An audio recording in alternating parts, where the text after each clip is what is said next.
Good morning, everyone. Welcome. I'm Curtis Robinhold. I'm Executive Director of the Port of Portland.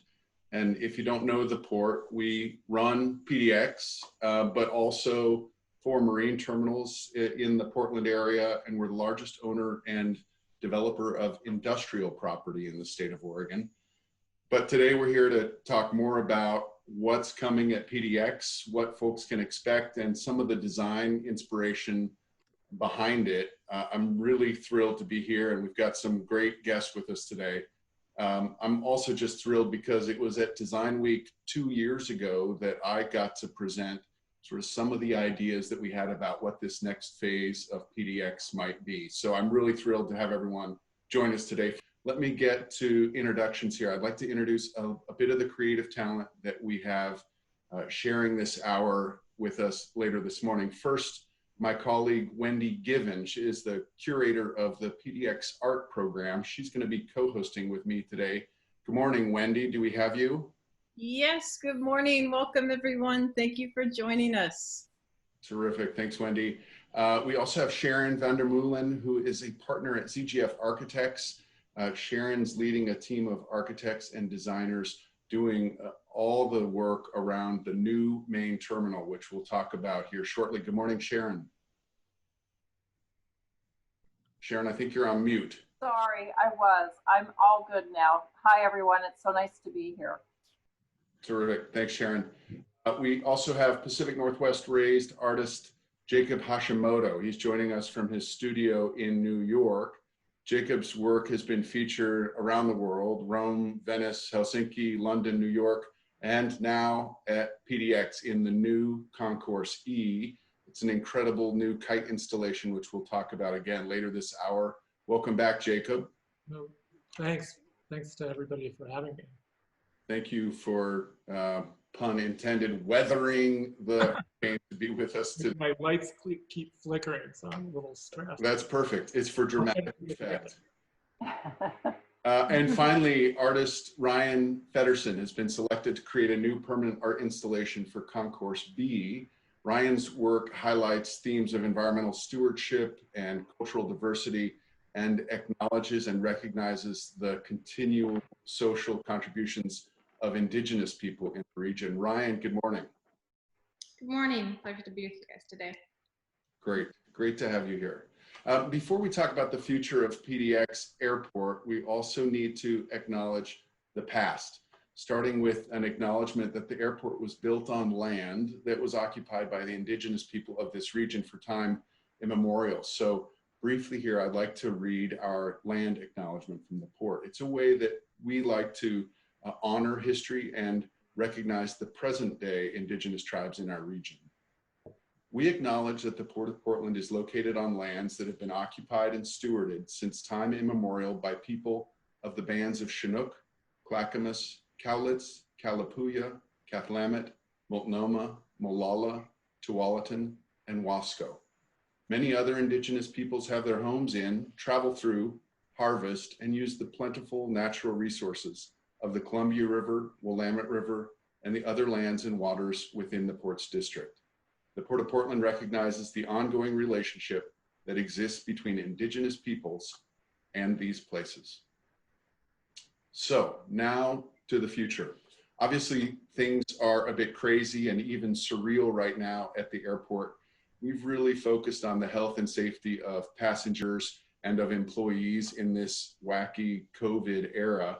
But despite some of the stress around running an airport while we're doing all this work in a global pandemic, we are still very optimistic about the return of travel when we get post-COVID and the development of this new spectacular piece of community furniture, which we call PDX. So today we're here to share a bit more about what we call PDX Next. PDX Next is actually a series of major construction projects, 5 of them in all, currently underway at the airport. It's about a $2 billion nut in total. The first one, a small rental car facility, was completed a year ago. And 2 weeks ago, we opened the second one, which was this expansion of the E concourse. So why are we doing this? In a normal year, i.e. not this year, But last year, there were 20 million passengers at PDX in the course of 1 year. That's in an airport that was built in the 1950s and really built for a capacity about half that 20 million number. So we're really looking to adjust for the size of the region and the level of travel that we see. It's also an effort to make the airport safer, both earthquake resilient and in a post-COVID era, thinking more about how people are processed through an airport and how they move. So all of those projects will be completed by 2025. So we're hoping you leave here excited both about your next trip to the airport, whenever that may be, and are excited to see some of the new amazing art at the terminal. Back to PDX Next. As I mentioned before, PDX Next, there we go, got our slides going. As I mentioned before, PDX Next is a series of projects. The one I mentioned that we concluded 2 weeks ago is in this slide. It's the E-Concourse extension. It's very exciting. July 15th, we opened. It's the new home for Southwest Airlines.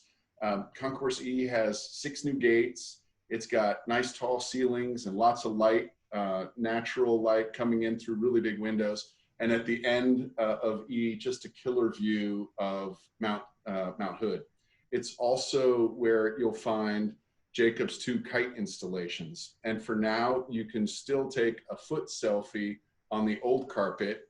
It is in space that will soon be occupied by Stumptown Coffee, but just a great feel in and around the E-Concourse. Tillamook also opened their first location away from the Oregon coast. And yes, you cheese curd people can get those things. My kids are thrilled because we can get ice cream now at the airport, Tillamook ice cream. Later in the year, we're also going to be opening a new bar called Juliet. It's going to be essentially an homage to women in aviation brought to us by our friends at the Lightning Beer Collective, who have a lot of great bars here in Portland. We're also going to give you a sneak peek here at what's to come. What you see on this slide is essentially what happens when you walk into the building. You're met by a wall of ticket counters, and ticket counters are essentially a relic of the past. You really very rarely use them anymore. Some people do, but really the new look is going to be much more open and exciting. So what you'll see in 2025 is really a vast new space that's exciting and really has a high roof, more nature, more light, more ability to move around and access the things we love, this sort of local food. You can see the planes taking off and landing, you know, more art, more local shops. And so now I'm really excited to hand off here to Sharon from ZGF, if we can work this out. Sharon's going to talk to you about some of the influences behind the design of this new main terminal. Sharon, are you ready to go? I'm ready to go, and I've unmuted myself. So thanks, Curtis. Hi, everyone. Let's see, are the slides up? There we go, great. I'm excited to join you all today and talk about the inspiration behind PDX Next. I've been working on Concourse B and the terminal project for, if you can believe it, 5 years now, and it's been exciting to be part of such an iconic and meaningful project.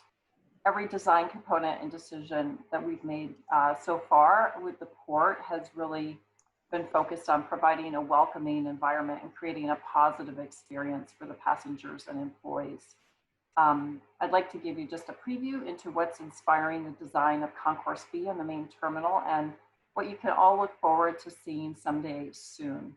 So one of the main drivers is really to evoke a strong sense of place of the Pacific Northwest for everyone who experiences the airport. And for the design of the main terminal in Concourse B, we've taken inspiration from the natural beauty of our region. And naturally, that's from the mountains, the forests, the ocean, and probably most importantly, the people of the community that make this place so incredibly special. So we are also taking inspiration from the region's community of makers, the local talent and many industries that are rooted in the Pacific Northwest. And we are showcasing the craft of materials, the integration of art, the local artisans, and finding I think, a lot more ways than ever to just draw a really strong connection to our community. So you saw on Curtis's last slide a preview of the main terminal, and you may have noticed, and I saw comments coming in through the chat room, that really dramatic curving wood roof. And the roof design was inspired by the forests of Oregon and the feeling that you get while you're taking a walk and walking through the woods, that experience of light filtering through the trees, the protection of the tree canopy above you. And this idea and this image has really served as a metaphor for the new roof enclosure.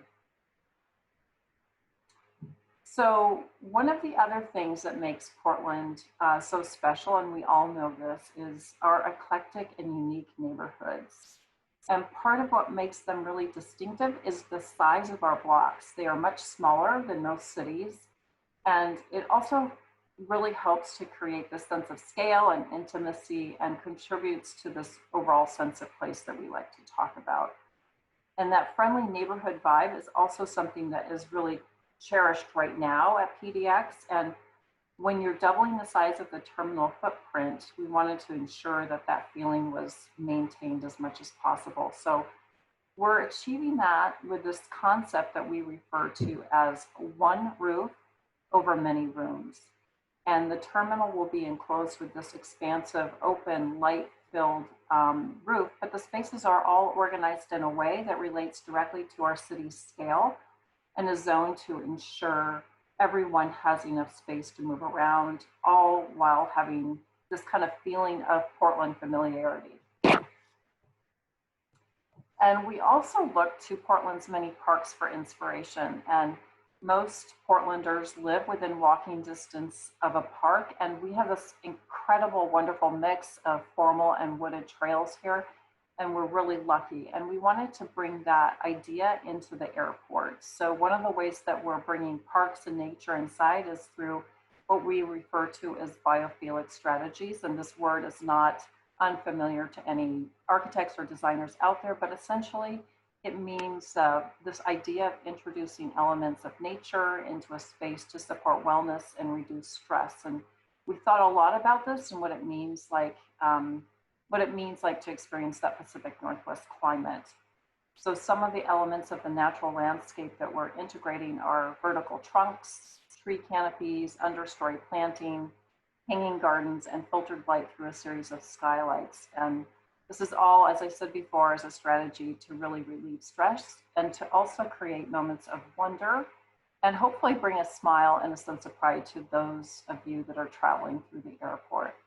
And you'll see this concept play out in the terminal project, but in fact, you'll first see it come to life in the new concourse B when that opens next year.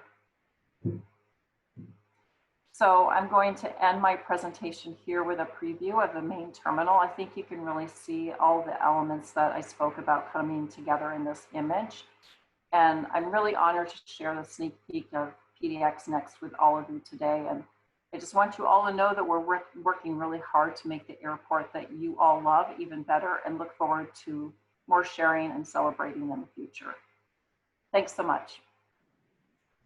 Terrific. Thanks, Sharon. I just love those, the renderings of the main terminal. And actually, I was up with my family on the Salmon River by Mount Hood this weekend and had that sort of light down through the trees and thought strangely, and this just tells me I have to get away from work more. Yes. Just like the terminal. The other way around, but it's really incredible. We're really thrilled at the direction we're headed, and thank you for sharing those views. Now, Wendy Given is going to share more about the PDX art program and the exciting artists you're going to see in the airport, and is going to conduct a bit of Q&A here for us. Wendy, are you ready to go? I am ready to go. Thank you, Curtis. Thanks, Sharon. So when talking with people about PDX, I often hear them say that our airport feels like home. And so the PDX art program was created to help bring this sense of home to life through culture and art. And we view the airport as a unique canvas that can make art more accessible while also providing a portal to the dynamic cultural life of our region. Art greatly enriches the travel experience at PDX. So through ongoing relationships with professional artists, art organizations, museums, the PDX art program provides a showcase for art that reflects the diversity and voices of the communities we serve. Our programming brings our mission to travelers in 3 ways.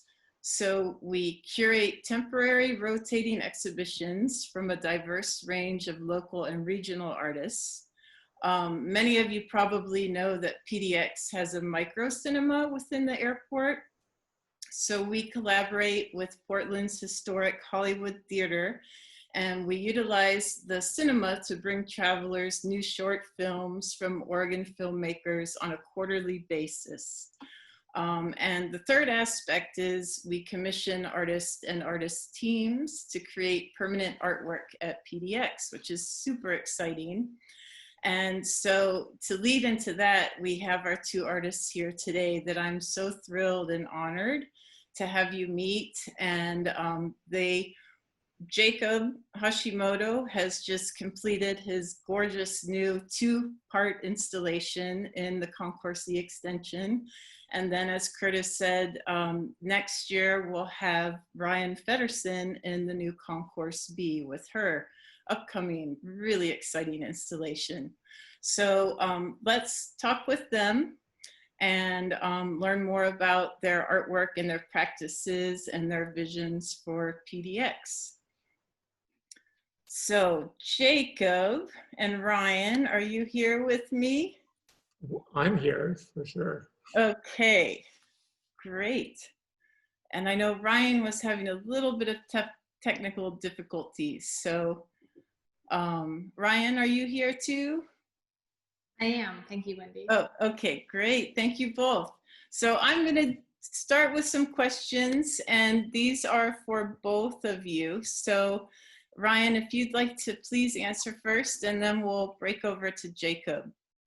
So the first question I have is briefly for people who are joining us today who may not be familiar with your work.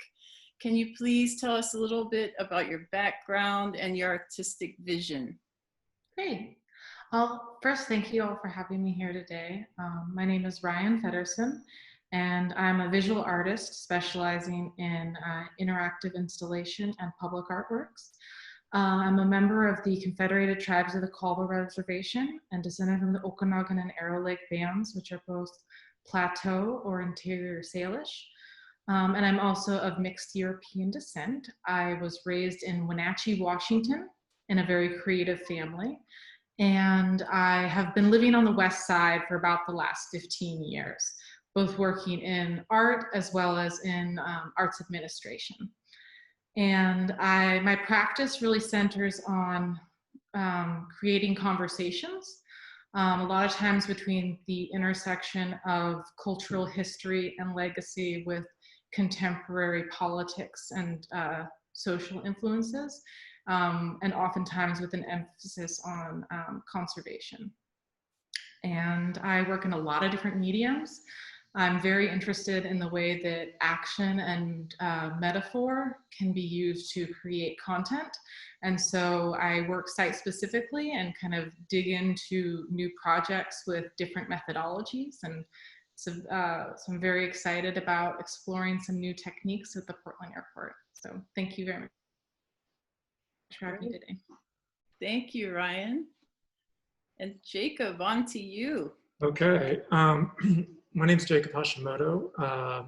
I am currently in Austin, New York, where I live, but I was raised in Walla Walla, Washington, where I spent, well, I left when I was 18 and then came back and then left and then came back and then left, and finally ended up out here.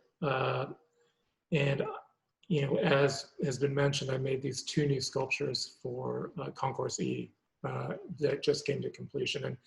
And I firstly thank you to Wendy for recognizing my team, because they actually completed the artworks on site, and I haven't been out there to see them since they completed, because we've been going back and forth all spring to do this. And right at the time when I was supposed to come out, we saw this huge spike nationally with COVID. So I ended up staying at home, so I haven't actually seen them in real life. But thanks to digital technology, which I guess we're all using a lot more, we managed to finish them. In terms of my artistic vision, you know, I've been working for the last 20 years with kind of installation-based artworks and wall-based works that are mostly come out of kind of a tradition of landscape-based abstraction. And so my core interests are really in this notion of world building. You know, how do we create spaces? How do we create language or ideas with the architecture of landscape? And what can that, you know, how can that be used to kind of help us better understand our world? And so a lot of the work, you know, comes out of traditional landscape, but it also bridges into, you know, 3D computer generated spaces and then, you know, how we visualize data and all of those sorts of things kind of tile into the language that I've been kind of crafting over a long time.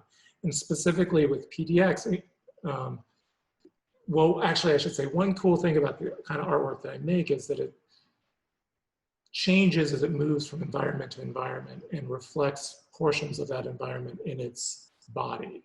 And so while I've been working on this specific sort of visual language for a long time that's, you know, evidenced in the work, coming to Portland and making artwork for PDX allowed me to kind of meditate and kind of create new images and new iconography that could get folded into my overall language system. And you know, we'd actually been looking at Portland's carpet and things like that for a long time. So we've been aware of like design icons in the city of Portland. And it just allowed us to use some of those within the artwork freely. And so you'll see when you see these, you know, the two pieces there are really emblematic of kind of the core of my work. You know, it's this piece that we're looking at now, which is really, you know, very directly a landscape, and in the city, which is, you know, this kind of complex collage of objects and images, creating this more kind of dense, frenetic sort of space. You know, it's a city in clouds. So that's more or less what I do. Great, thank you so much. Back to Ryan. Ryan, in your career as a professional artist, what motivates you to keep pushing boundaries with your work, both in terms of medium and concept? Well, I'm really drawn to art as a form of problem solving. And so I am interested in continuously engaging with challenges and conversations. I'm not a person to do the same thing over and over. I get, I lose interest. And so it's important to always have a challenge that I'm working on, to always have new approaches. I do have a preference towards working site-specifically and project-based, which allows me to kind of bring in new methodologies and strategies for different projects. So I guess it's kind of baked into the way my practice is situated. Sure, and can you speak, please? They were showing a few images of your previous work. Do you mind speaking to those at all?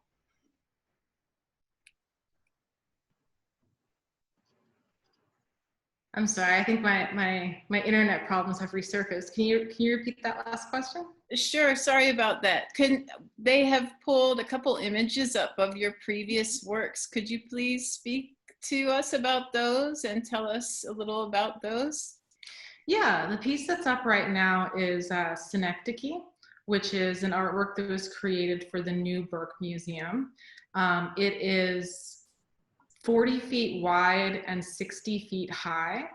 And it is a series of transforming glyphs that represent motifs within every area of the new Burke's study, which traverses all types of fields, from natural history to ethnography, to various forms of biology. And it's kind of looking at breaking down some of the divides between those academic silos by pairing symbols within each of those groups next to each other. And it's taking from this idea of synecdoche, which is a figure of speech which uses a small part to represent a larger whole, inviting people to think about these different elements of these practices in conjunction with other ideas, as well as like the larger implications of these studies. And so this is hundreds of these glyphs shifting from one to the next throughout the space, and then kind of punctuated with these acrylic icons, which are a type of material that catches light from the surface and sends it out the side.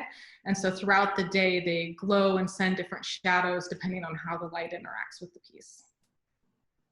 Great, thank you. And Jacob, could you speak to that question about your career as a professional artist and what motivates you to keep pushing boundaries with your work in terms of medium and concept? Well, I mean, unlike Ryan, I actually worked on kind of the same language for a really long time.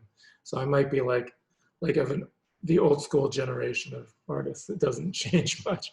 Although I do see a huge change in the work over time. And I think, you know, in terms of what pushes me,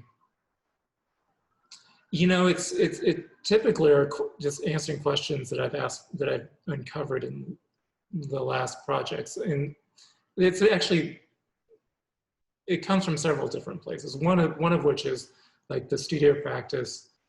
Each piece feeds the next piece. Each series of problems generates the next series of problems. So that's kind of this ongoing sort of challenge in this chain of questions that it kind of runs itself. And then when you take the work out of the studio and you bring it to public spaces, you know, there's this additional component of like, you know, what's the utility of this artwork in this space? What does it need to do? How do people need to interact with it? What is the architecture like? So all of those kinds of fundamental site-specific questions come into play, which tend to complement the language that I've already been working with and inevitably challenge me every time I do them. I mean, I find public artwork incredibly challenging. And it's part of the reason I do it, I think, is because it asks me questions I wouldn't in a normal kind of comfortable situation ask myself, because I don't have to deal with, you know, jet fuel, and I don't have to deal with, you know, massive air conditioning units, and designing around those sorts of mundane factors really makes you challenge yourself to find solutions and understand what those solutions mean for both the language of the artwork, but also what they mean to, you know, art as it relates to the, you know, environment in which it's situated. So. Great, thank you. I'm curious, speaking to airports as unique environments, and like with an audience of such a wide, diverse background, all ages, how much does the audience and venue factor into your creative approach? And I'll stay with you, Jacob, and then we'll circle back to Ryan with that. You know, I think in terms of public artwork, audience is fundamental. I mean, I think that I can't, or I'm not interested in making artwork that would go into PDX that wasn't really crafted for the audience and for the city and, you know, for the architecture. So I think that, you know, and my work has always been incredibly generous in terms of its relationship to audience. It's beautiful, it's kind of multi-layered, it's got, its lowest common denominator is really accessible.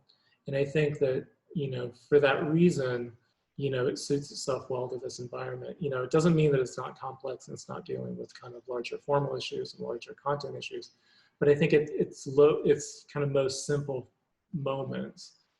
It's incredibly generous and people have a real visceral kind of fundamental relationship with it, which I think is part of the reason why the port and you know, selected me for this project, was because I think that the task of artwork at the scale that we made it at PDX, it needs to be generous. It needs to kind of engage, you know, a huge audience, you know, and being able to put artwork in that environment where people are just, you know, they're going to see their relatives, they're going to work, they're going to, you know, school, they're doing all these things through this kind of, through the port. And they didn't choose to experience this artwork. You know, they're being subjected to it, or it's part of this environment in which they're, you know, moving. It allows me to see how this work functions kind of at a broader scale than maybe I normally get to see.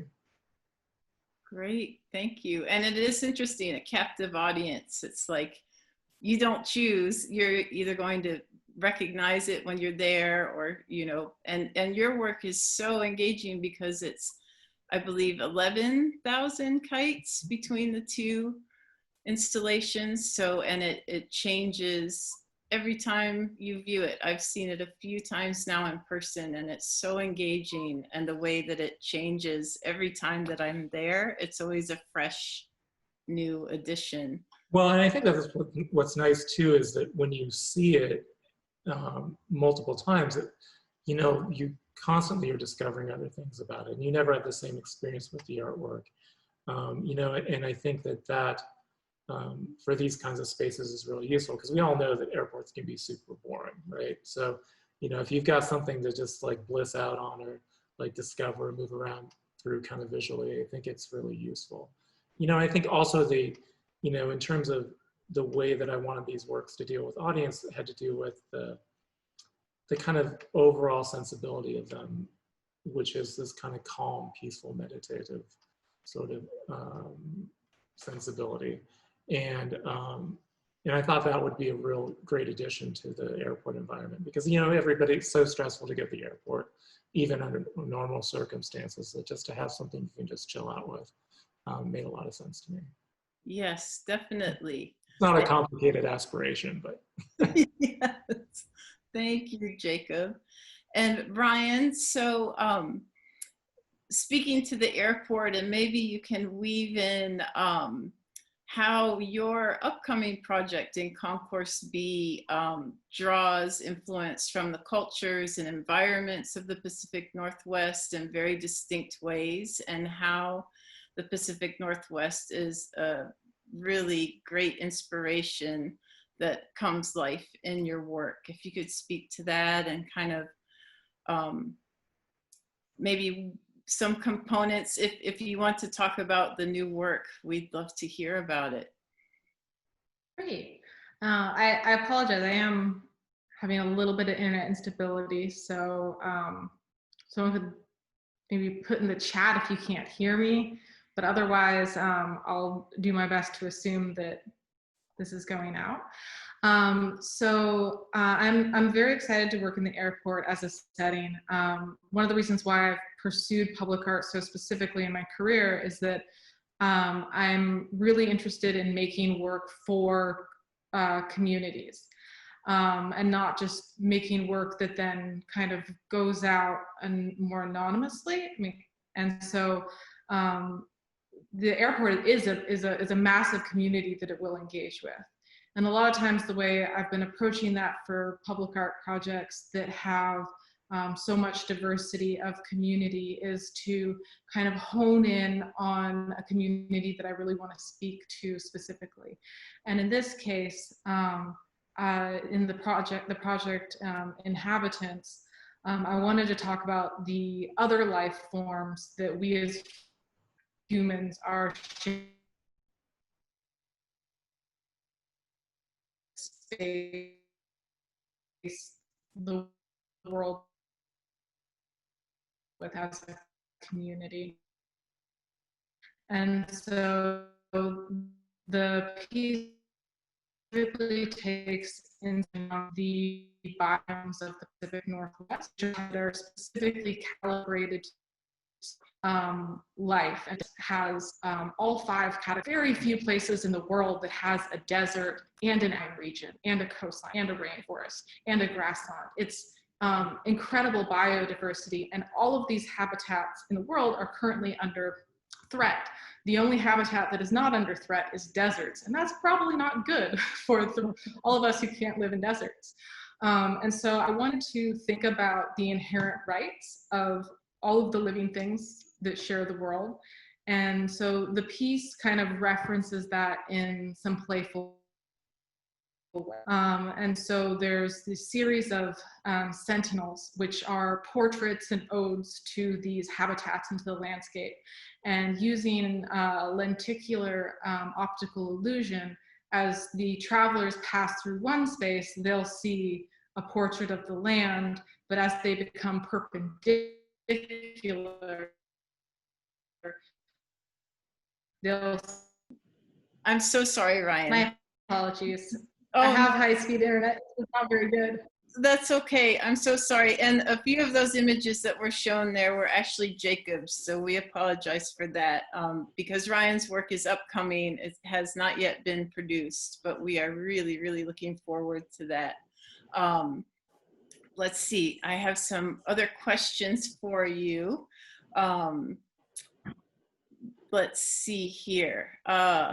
What would each of you, let's see, if you could take us briefly inside the concept of your studio and share some about your process, maybe what you're virtually, you don't have to take us through a tour of your studio, but in words, what your workspace looks like and where you find the inspiration at the studio, whether you work with a team or you're a sole producer. How does your practice look, Ryan?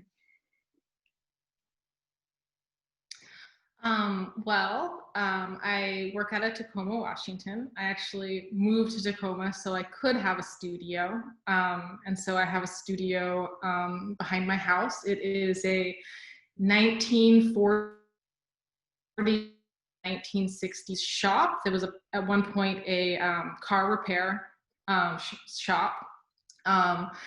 And I do work a lot digitally. I like being able to kind of shrink and then expand with as I'm developing projects. And I work with my husband as my project manager, and so we kind of focus on this practice as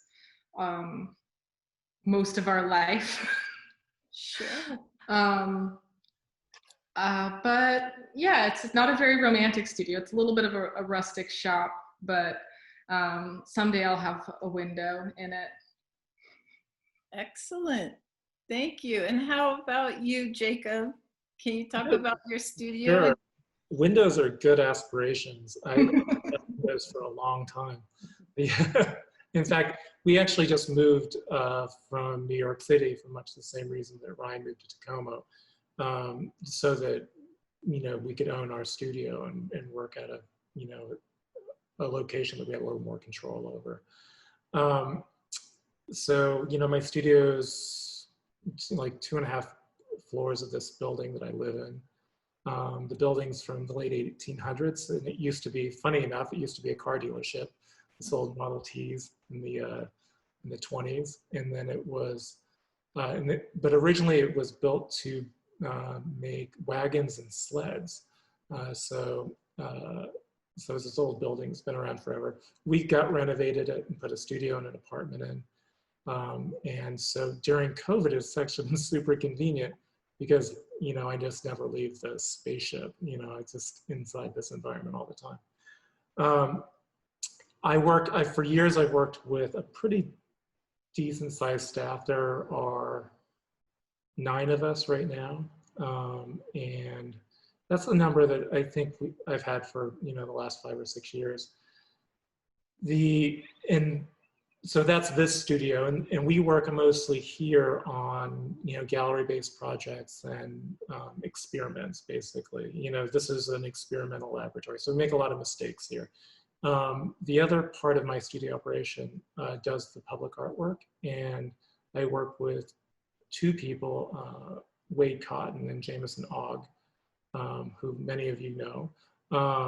And they work on all the public artwork. So Jameson does fabrication and installation, and Wade is a trained architect, and he does all the 3D models, and he works with engineers and project managers, for example, for Concourse E, to help our artwork kind of interface with their system, because usually there's a real serious architectural component to what we're building. You know, and I think, and Wade's really well suited to it. For a long time, we did the public artwork out of this studio, and it became this kind of schizophrenic operation where you come into a public artwork at an architectural scale where things can fall on people, and you have like lots of restrictions in terms of what you can and can't do, or want to have happen and don't want to have happen. And you can't make mistakes. And that environment is really a specific mindset that it takes to do project management on that. And so about 1.5 years ago, we spun, or 2 years ago, I asked Wade and Jameson to work on public artwork so that I could make more mistakes here kind of freely and not worry about having to be responsible to anything. So that's the way we're running the show these days. You know, right now, everybody here, you probably see people walking back and forth, but we're all back at work. The whole studio is kind of filled with HEPA filters, and everybody wears masks when they leave their desks. Sure. The filters right next to our desks.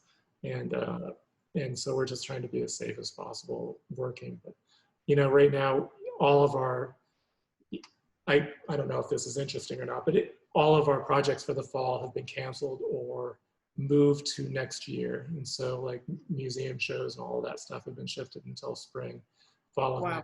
So now, you know, we're finishing up a series of commission works, and then we're taking some time to actually, you know, work on some projects I've wanted to work on for quite a while. So that's, you know, we're taking advantage of this moment of chaos and sadness to kind of try to reinvent some things that, you know, are, you embody a certain amount of possibility.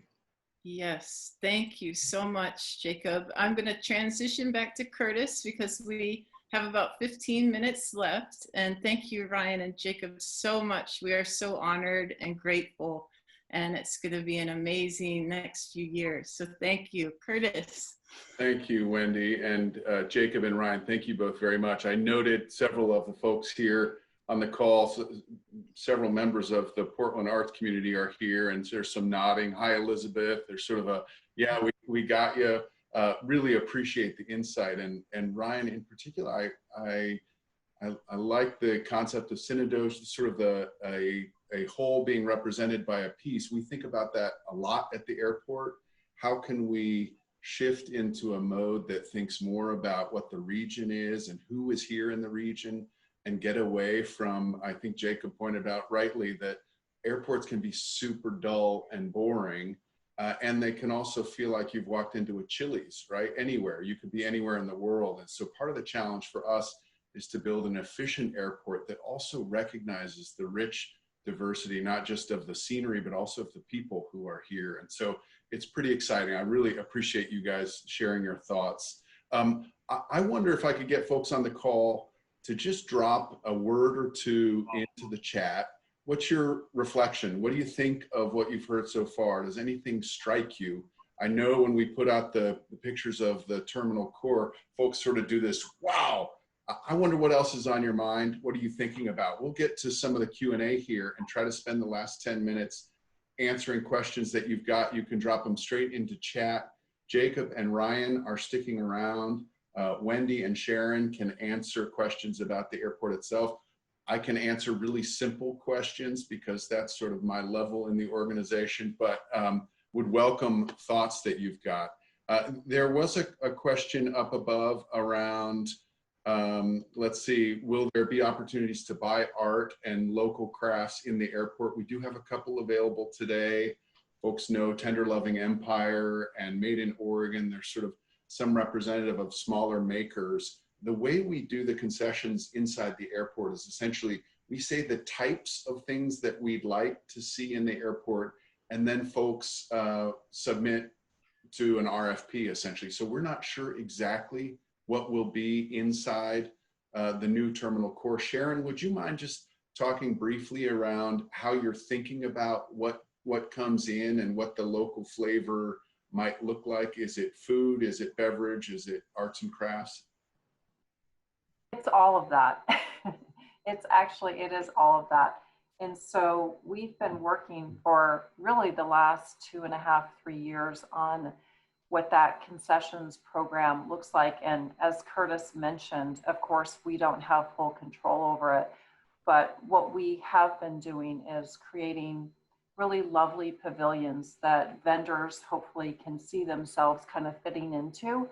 And the pavilions themselves really evoke kind of a spirit of the Pacific Northwest design, but really one of the biggest goals is to ensure that their branding and their products and their food really has an opportunity to be showcased.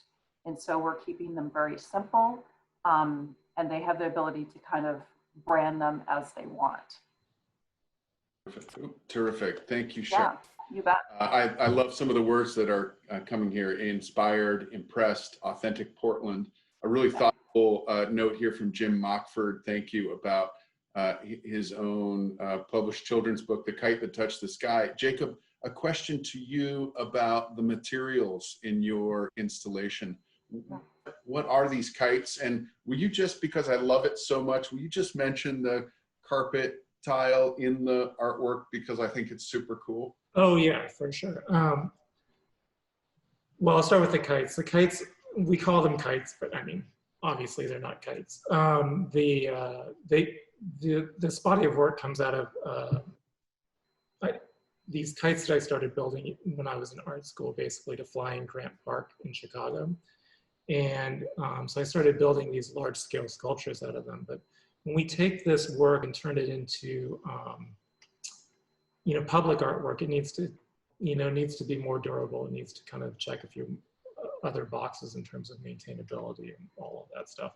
So several years ago, I developed this process by which we take the actual kite frames and we fill them with resin. And so they're made out of urethane resin. And a lot of them, the patterns that are embedded in them are taken from, like, we're looking at this image of these little pieces of cut green paper that look like grass, are taken from those images directly, and we scan those and turn them into vector files. And we have those files printed onto washi, which means rice paper, essentially. And that paper is floated in these resin surfaces. And so we'll go through and create this whole battery of language that's specific to a project, manually, and then scan those things and turn them into these 3D or these vector objects, and then take them to this lab here in the city, Lamont, that prints them onto rice paper with a UV inkjet printer, which is, it's a Swiss machine that was originally made for printing outdoor signs. And that is then floated into the resin as we fabricate. So they're complicated objects. And we call them kites because the frames are really, they come from kind of a tradition of Chinese, in this case, Chinese kite building. But the work over the years has sampled kites from, all kinds of different traditions, from, Japanese to English to, Thai, because, it's this object that we see kind of pan-culturally. So it knits the world together in terms of, our relationship with play, and also our relationship with nature, a single person with a string and this kind of umbilical cord into the forces of nature, which I think is really interesting as a foundation to work with. Fantastic. Thank you, Jacob.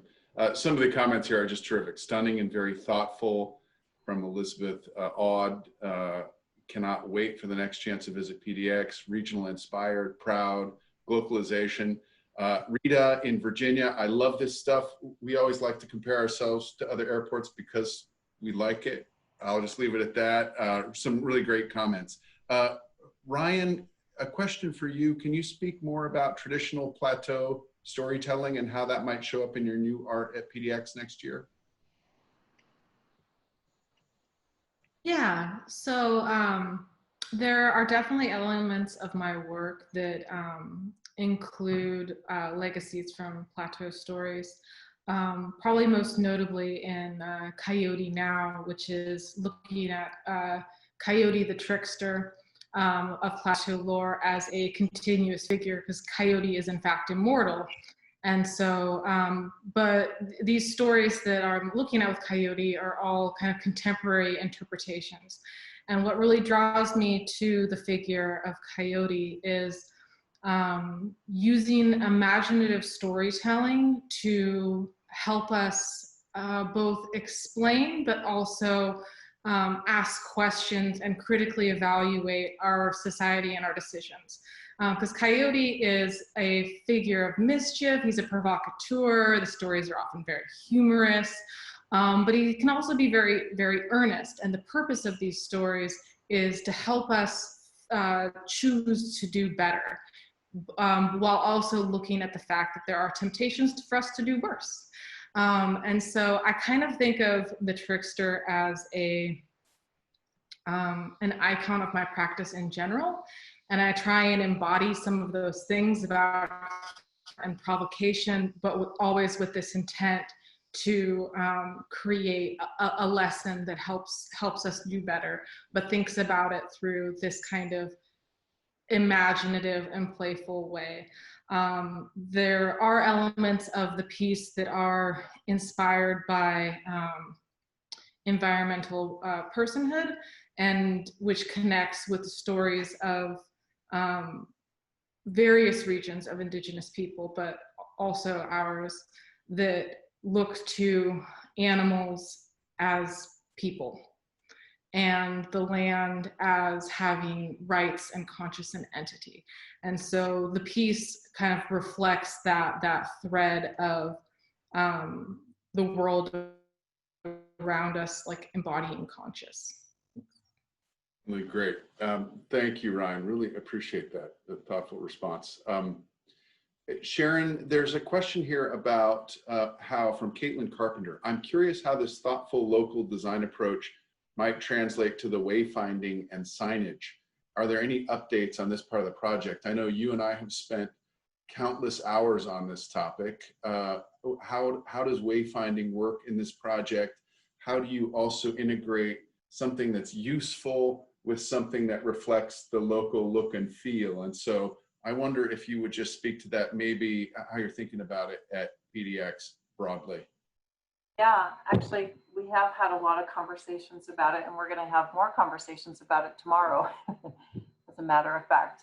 I think that, you know, one of the primary principles in really developing a strong wayfinding package for a big project like this and a community-based project is to really think about how people are getting the information that they need.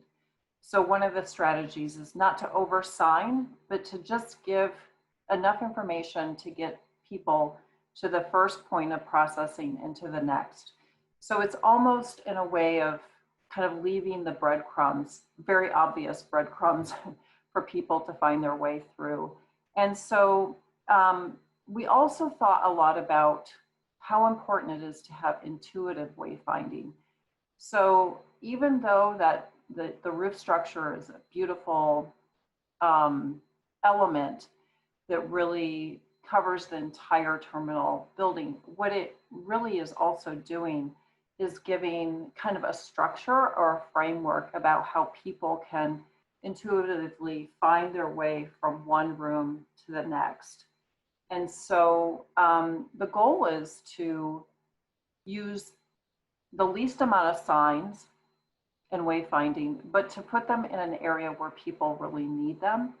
And so one of the things I think that we all experience when we go through different airports is that there's just this overabundance of visual, and I'll just call it clutter, because that's exactly what it is.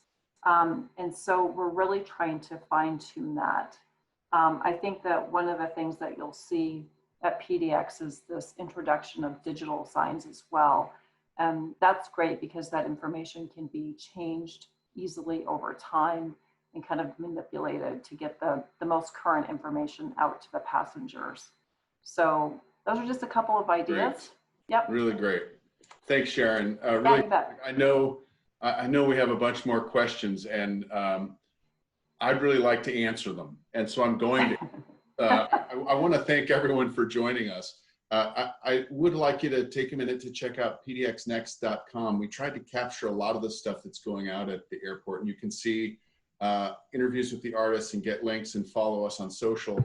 But what we'll do is answer the questions that remain unanswered here in the Q&A. We'll answer those on social, link to the pdxnext.com site. So there's your incentive to follow us. I do want to thank Ryan and Jacob, and of course, Wendy and Sharon for joining us. I really had a good time.